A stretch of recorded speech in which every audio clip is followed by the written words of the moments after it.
எவ்வளோ உழைச்சாலும் கையில் பணம் நிற்க மாட்டேங்குது அப்படின்னு சொல்லிட்டு யோசிச்சுட்டு இருக்கீங்களா? பணம் அப்படிங்கிறது நம்முடைய உழைப்பில் மட்டும் கிடையாதுங்க, நம்முடைய ஃபினான்ஷியல் நாலேஜ்லேயும் பொதிஞ்சிருக்கு. இந்த வீடியோ முழுக்க பார்த்தீங்க அப்படின்னு சொன்னால் எனக்கு ரொம்ப பிடிச்ச ஒரு இன்வெஸ்ட்மெண்ட் புக்கை உங்களுக்கு ஃபார் ஃப்ரீ அனுப்பி வைக்க போகிறேன். வீடியோ முழுக்க பாருங்கள். இதில் பணக்காரர்கள் படிக்கும் 7 புத்தகங்கள் அப்படிங்கிறத ரொம்ப சிம்பிளாக நான் சொல்கிறேன். உங்களுக்கு இதில் கண்டிப்பாக நாலேஜ் கிடைக்கும் அப்படின்னு சொல்லிட்டு நான் ரொம்ப ஹானஸ்ட்டாக பிலீவ் பண்ணுறேன். பார்ப்போமா? நீங்கள் பங்குச்சந்தைக்கோ இல்லைனா இன்வெஸ்ட்மெண்ட் வேர்ல்டுக்கோ ரொம்ப புதுசு அப்படின்னு சொன்னால், தமிழில் ரொம்ப எளிமையான இம்பார்ட்டண்ட்டான புக்கு அல்ல அல்ல பணம் பை சோமவல்லியப்பன். இதில் மொத்தம் 9 புத்தகங்கள் இருக்குங்க. பணம் அப்படிங்கிறது ஒரு கருவி. பங்குச்சந்தை என்பது நாட்டின் பொருளாதார வளர்ச்சியின் கண்ணாடி அப்படிங்கிற மாதிரி ரொம்ப எளிமையாக விளக்கியிருக்காரு. இந்த 9 புக்கை பார்த்தீங்கன்னா, எப்படி இன்வெஸ்ட் பண்ணுறது, மியூச்சுவல் ஃபண்ட்ஸ்னா என்ன, ஃபியூச்சர்ஸ் அண்ட் ஆப்ஷன்ஸ்னா என்ன, இன்சூரன்ஸ், இந்த மாதிரி வெரைட்டி ஆஃப் டாபிக்ஸ் அவர் ரொம்ப எளிமையாக சொல்லியிருக்காரு. அதுவும் தமிழில் அப்படிங்கிறது, தமிழில் பார்த்தீங்கன்னா இன்வெஸ்ட்மெண்ட் புக்ஸ் கிட்டத்தட்ட நில் நான் பார்த்த வரைக்குமே. சோமவல்லியப்பன் இல்லை நாகப்பன், ஒரு 2-3 ஒரு என்ன சொல்கிறது, ரொம்ப துறை சார்ந்த வல்லுநர்கள் ரொம்ப கம்மியான நாட்கள் தான் எழுதவே செஞ்சுருக்காங்க.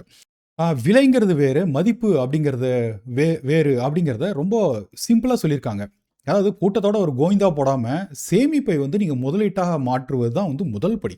கூட்டு வட்டி எனப்படும் இந்த காம்பவுண்டிங் அப்படின்னு நம்ம சொல்கிறோம் பார்த்தீங்களா, இது 8th ஒண்டர் அப்படிங்கிறத நம்ம பார்த்துருக்கோம். இந்த கம்பெனியோடைய ஜாதகம் அப்படின்னு சொன்னால் அதை ஃபண்டமெண்டல் அனாலிசிஸ், அதை பற்றியும் ரொம்ப சிம்பிளாக எளிமையாக ஒரு போர்ட்ஃபோலியோ எப்படி பில்ட் பண்ணலாம், இண்டிபெண்டன்ட் ஸ்டாக்ஸு, மியூச்சுவல் ஃபண்ட்ஸ், இதை பற்றியும் அவர் ரொம்ப எளிமையாக சொல்லியிருக்காரு. கிட்டத்தட்ட நம்ம வாடகையை ஒரு வருமானமாக நம்ம பார்க்குறோம் பார்த்தீங்களா, அதே மாதிரி டிவிடெண்டை எப்படி ஒரு வாடகை மாதிரி நம்ம எப்படி பார்க்கலாம், இதை முதலீட்டை எப்படி பிரித்து போடலாம், சந்தை வீழ்ச்சி அப்படின்னு சொன்னால் ஒரு ஆடி சேல் மாதிரி நம்ம உடனே அதை வாங்கலாம், கிரீட் அண்ட் ஃபியர், இந்த மாதிரி ரொம்ப பேசிக்கான சிம்பிளான விஷயங்கள் பற்றி நிறைய பேசியிருக்காரு. நமக்கு தெரிஞ்ச ப்ராடக்ட்ஸ்லேருந்து நீங்கள் முதல்ல ஆரம்பிக்கலாம் அப்படின்னு சொல்லிட்டு அவர் தன்னுடைய முதலீடு எப்படி ஆரம்பிச்சது, எப்படி நான் இன்வெஸ்ட் பண்ண ஆரம்பித்தேன் அப்படின்னு சொல்லிட்டு சில எக்ஸாம்பிள்ஸோட படிப்படியாக சொல்லியிருக்காரு. உங்களுக்கு எதுவுமே தெரியல அப்படின்னு சொன்னால் இந்த இந்த இந்த புக்கு கண்டிப்பாக நான் ரெக்கமெண்ட் பண்ணுவேன். ஆல்ரெடி நீங்கள் ஓரளவுக்கு உங்களுக்கு நாலேஜ் இருக்குது அப்படின்னு சொன்னால், ஒரு 5-6 வருஷம் நீங்கள் இன்வெஸ்ட் பண்ணியிருக்கீங்க அப்படின்னு சொன்னால், இதில் சில டாபிக்ஸ் மட்டும் உங்களுக்கு மேபி பிடிக்கலாம். ஒரு ஃபியூச்சர் அண்ட் ஆப்ஷன்ஸ் பற்றி பார்க்கணும், இல்லை இன்சூரன்ஸ் பற்றி பார்க்கணும், இல்லை மியூச்சுவல் ஃபண்ட்ஸ் பற்றி பார்க்கணும் அப்படின்னு சொன்னால், இந்த முழு செட் இல்லாமல் நீங்கள் வெறும் மியூச்சுவல் ஃபண்ட்ஸ் பற்றி மட்டும் நீங்கள் வாங்கலாம். 150 ரூபா, 180 ரூபா சம்திங் இருக்கும். நீங்கள் தாராளமாக வாங்கலாம். எல்லாமே ஃப்ளிப்கார்ட்டோட அஃபிலியேட் லிங்க்ஸ். பணம் அப்படிங்கிறது இன்வெஸ்ட்மெண்ட் அப்படின்னு சொல்லிட்டு நீங்கள் புக் தேடினீங்கன்னா இந்த புக்கு தான் நம்பர் 1ங்க. இந்த மாதிரி ரொம்ப எளிமையாக பணம் பற்றிய உளவியல் பூர்வமான புஸ்தகம் இல்லை. அதாவது ரொம்ப ரொம்ப பெரிய படித்தவங்க, பயங்கர அறிவாளிகள் மட்டும்தான் படிக்கணும் அப்படிங்கிறது கிடையாது. பணம் சம்பாதிக்கிறதுங்கிறது உங்களுடைய அறிவு மட்டும் கிடையாது, உங்களுடைய நடத்தை எப்படி அப்படிங்கிறத பற்றி ரொம்ப அழகாக சொல்லியிருக்காரு. இன்வெஸ்ட்மெண்ட் அப்படின்னு சொன்னால் ஏன்டா ஒரு முட்டாள்தனமாக நீ இன்வெஸ்ட் பண்ணுறேன்னு சொல்லிட்டு வெளில இருந்து நம்ம பார்க்கலாம். ஆனால் நம்முடைய இன்வெஸ்ட்மெண்ட் எல்லாமே நம்முடைய வாழ்க்கையில் நம்ம என்ன பார்த்தோமோ அதை வச்சு தான் நம்ம முடிவெடுக்கிறோம். கரெக்டாக? இதை பற்றி அவர் சொல்கிறாரு. அதிர்ஷ்டம்னா என்ன, ரிஸ்க்னா என்ன, இது ரெண்டுமே ஒரே காயினோட 2 சைடு அப்படிங்கிறத பற்றி சொல்கிறாரு. பணக்காரன் ஆகிறத விட அதை நீங்கள் தக்க வைக்கிறதுங்கிறது பார்த்தீங்களா, அது ரொம்ப கஷ்டமான விஷயம். பட் அதுக்கான சைக்காலஜி நீங்கள் வளர்த்துக்கிட்டீங்க அப்படின்னு சொன்னால் ரொம்ப சிம்பிள். நீங்கள் ஒரு லக்ஸுரி அசட்ஸ் நீங்கள் வாங்குறீங்க, ஒரு கார் வாங்குறீங்க, ஒரு பைக் வாங்குறீங்க, உங்களுக்கு தேவையில்லாத ஒரு ஈகோனால நீங்கள் வாங்குறீங்க அப்படின்னா நம்மளால் ரொம்ப ஈஸியாக இதை ரெசனேட் பண்ணிக்க முடியுங்க. பக்கத்து வீட்டுக்காரன் வீடு வாங்குறான், பக்கத்து வீட்டுக்காரன் கார் வாங்குறான் அப்படிங்கிறதுனால நம்ம வாங்குகிறோம். ஸோ உங்களுடைய ஈகோவை நீங்கள் குறைச்சிங்க அப்படின்னு சொன்னாலே நீங்கள் ஒரு நல்ல பிளேஸ்க்கு வந்துடலாம் அப்படிங்கிற ரொம்ப பேசிக் லைனை ரொம்ப அழகாக சொல்லியிருக்காரு. ரொம்ப சிம்பிளான, ரொம்ப எளிமையான ஆங்கிலத்தில் எழுதின புத்தகம் சைக்காலஜி ஆஃப் மணி. 3வது புக்கு, இது ரொம்ப ஃபேமஸான book, rich dad and poor dad, பணக்கார தந்தை ஏழை தந்தைன்னு சொல்லிட்டு தமிழில் சக்கபோடு போட்ட புக்கு. ராபர்ட் கியோசாக்கி அப்படிங்கிறவர் எழுதியிருக்காரு. எழுதி ரொம்ப வருஷம் ஆனாலும் நம்மளோட புக் ஃபேர்லாம் பார்த்தீங்கன்னா நல்லா சேலாகிற ஒரு புக்கு. இதில் 2 விஷயத்தை அவர் சொல்லியிருப்பார். ஒரு பணக்கார தந்தை அவர் என்ன பண்ணுறாரு, ஒரு ஏழை தந்தை அப்படின்னா என்ன பண்ணுறாரு அப்படின்னு சொல்லிட்டு. இந்த ஏழை தந்தை அப்படிங்கிறத வந்து நம்மளை பற்றியே வந்து நம்ம யோசிச்சுக்கலாம். இல்லைன்னா நம்மளோட அப்பா நம்மளோட தாத்தா எப்படி பண்ணுறாங்களோ ரொம்ப யூஷுவலான முதலீடுகள்ன்றதே நம்ம பண்ண மாட்டோம், கரெக்டுங்களா? ஒரு பைசாவை வந்து நம்ம வந்து வாங்குகிறோம், எடுத்துகிட்டு போயிட்டு அதை வந்து எப்படியில் வைக்கிறோம், இல்லைனா ரியல் எஸ்டேட்டில் போடுறோம். ஸோ எது அசட்டு எது லயபிலிட்டி? நீங்கள் இருக்கிற உங்களுடைய வீடு அப்படிங்கிறதே வந்து அவர் அசட் கிடையாது அப்படிங்கிறாரு, அதுவே லயபிலிட்டி அப்படிங்கிறாரு. அந்தளவுக்கு வந்து இந்த ரெண்ட் அண்ட் இதை பற்றி ரொம்ப எக்ஸலண்ட்டாக அவர் சொல்லியிருக்காரு. பட் இவர் ரொம்ப வருஷமாக வந்து மார்க்கெட் கிராஷ் ஆகும்னு சொல்லிட்டு இருக்காரு. பிட்காயின் பற்றிலாம் வந்து அவர் நிறைய பேசியிருக்காரு. அதை பற்றிலாம் நீங்கள் வந்து விட்டுருங்க. இந்த புக்கில் பிட்காயின் பற்றி கிடையாது. ஏன்னா இது வரும்போது வந்து பிட்காயினே வந்து இதில் இல்லைன்னு நான் நினைக்கிறேன், மார்க்கெட்லேயே கிடையாது. ஸோ இது ரொம்ப அருமையான புக்கு. கொஞ்சம் பெரிய புக்கு, பட் உங்களுக்கு வந்து ரொம்ப ஈஸியாக வந்து இதை படிக்கலாங்க. இது ரொம்ப டஃப்னு சொல்ல முடியாது. இது வந்து ரொம்ப கியான், அதே விஷயத்தை வந்து திரும்ப சொல்கிற மாதிரி ஒரு உங்களுக்கு ஃபீலிங் இருக்கும். ஆனால் இந்தியன்ஸ் வந்து கண்டிப்பாக இதை வச்சு நீங்கள் வந்து ரெசனேட் பண்ணிக்க முடியும். இவ்வளோ நாளாக நான் இன்வெஸ்ட்மெண்ட் நான் நினச்சேனே, இதெல்லாம் இன்வெஸ்ட்மெண்ட் இல்லையா அப்படின்னு சொல்லிட்டு நீங்கள் வந்து யோசிப்பீங்க. எனக்கு அந்த ஃபீலிங் வந்து முதல் டைம் படிக்கும்போது எனக்கு இருந்தது. 4வது புக் வந்து த அல்மனாக் ஆஃப் நவல் ரவிகாந்த். இது எக்ஸலண்ட்டான புக்குங்க. இது வந்து கிட்டத்தட்ட பார்த்தீங்கன்னா கோட் மாதிரியே தான் இருக்கும் எல்லாமே. சின்ன ஷார்ப்பான கோட்ஸ் தான். ஏன்னா நீங்கள் வந்து தூங்கிட்டு இருக்கும்போது வந்து பணத்தை சம்பாதிக்கிறது அப்படிங்கிறது நீங்கள் அங்கங்கே பார்த்துருப்பீங்க பார்த்தீங்களா? இது நீங்கள் படிச்சிங்க அப்படின்னு சொன்னால் ரொம்ப சிம்பிளாக சொல்லுவார். ஏதாவது நம்முடைய நேரத்தை மட்டுமே வந்து நீங்கள் ரெண்ட் பண்ணி நீங்கள் வந்து பெரிய பணக்காரன் ஆக முடியாது. அதான் நம்ம எல்லாருமே பண்ணிகிட்ருக்கோம். ஒரு கம்பெனியில் வேலை செய்கிறோம் அப்படின்னு சொன்னால் நம்முடைய டைம் 8.5 ஹவர்ஸ் ஒரு நாள் நீங்கள் வந்து லாக் பண்ணுறீங்கன்னா அதுக்கு ஒருத்தன் வந்து காசு கொடுக்குறான், அவ்வளோதான். நீங்கள் இதை வச்சுட்டு நீங்கள் வந்து எதுவுமே பண்ண முடியாது. உங்களுடைய டைமை வந்து எப்படி நீங்கள் வந்து ஸ்கேல் பண்ணுறது, அந்த ஸ்கேலபிலிட்டி அப்படிங்கிறத ரொம்ப எக்ஸலண்ட்டாக சொல்லியிருக்காரு இந்த புக்கில். உங்களை ஒரு ஒரு நிறுவனம் வந்து இல்லைனா வந்து ஏதோ ஒரு விஷயம் வந்து உங்களை ட்ரெயின் பண்ணி உங்ககிட்ட இருந்து ஒரு ப்ரொடக்டிவிட்டியை வந்து ஒருத்தர் வந்து எக்ஸ்ட்ராக்ட் பண்ணுறாங்க அப்படின்னு சொன்னால் உங்களையை ரொம்ப ஈஸியாக வந்து ரீப்ளேஸ் பண்ண முடியும் அப்படிங்கிற ஒரு சிம்பிளான ஒரு தத்துவத்தை சொல்கிறாரு. அதுதான் இப்போ வந்து ஆர்டிஃபிஷியல் இன்டெலிஜென்ஸ் விஷயத்தில் வந்து நடந்துகிட்டு இருக்கு. எல்லாம் ட்ரெயின் பண்ண எல்லாமே வந்து வேஸ்ட்டாக போயிடுது. நமக்கு ட்ரெயின் பண்ணதை அப்படியே தூக்கிட்டு போயிட்டு வந்து சாட்ஜிபிடிக்கு வந்து ட்ரெயின் பண்ணுறாங்க, அது நம்மளை வந்து ரீப்ளேஸ் பண்ணிகிட்டு இருக்குது. ஸோ இவர் வந்து மிகப்பெரிய இன்வெஸ்டருங்க. நிறைய புது விஷயங்களை வந்து இன்வெஸ்ட் பண்ணியிருக்காரு.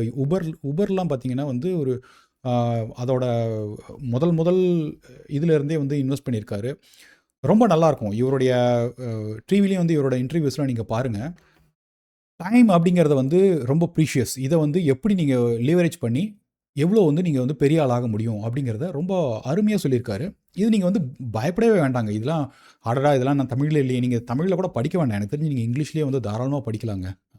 ரொம்ப அருமையான, ரொம்ப எளிமையாக எழுதப்பட்ட ஒரு புக்கு. பட் இது வந்து நான் பார்த்த வரைக்கும் வந்து ரிச் டேட் புவர் டேட் அளவுக்கு வந்து இதை ஃபேமஸாக வந்து யாரும் படிக்கலை. ஏன்னு தெரில. அது வந்து ஒரு ஸ்டோரியாக போகும். இதில் வந்து அவருடைய சொந்த ஸ்டோரியை வந்து அவர் சொல்லியிருக்காரு. ஆக்சுவலாக இவர் வந்து இந்தியன் ஆரிஜின், பட் யூஎஸில் இருக்கார். எக்ஸலண்ட்டான புக்குங்க. இதை மிஸ் பண்ணவே பண்ணாதீங்க. இது வரைக்கும் நான் சொன்னது எல்லாமே பார்த்தீங்கன்னா கொஞ்சம் psychology, how to think about money அப்படிங்கிறதான் வந்து இது வரைக்கும் நான் சொன்னது. 5வது புக் வந்து let's talk money, Monika Halan. இவங்க வந்து அதாவது பர்சனல் ஃபைனான்ஸ் பற்றி ரொம்ப எக்ஸலண்ட்டாக சொல்லியிருக்காங்க. இது உங்களுடைய நடத்தை எப்படி, ஒரு கண்ட்ரிக்கு வந்து எப்படி பட்ஜெட் போடுறீங்களோ அதே மாதிரி தான் வந்து நீங்கள் பட்ஜெட் போடணும்.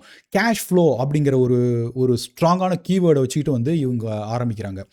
வருமானம்னா என்ன, செலவுன்னா என்ன, முதலீடுனா என்ன, இதை 3த்தையும் வந்து தனித்தனியாக வைங்க.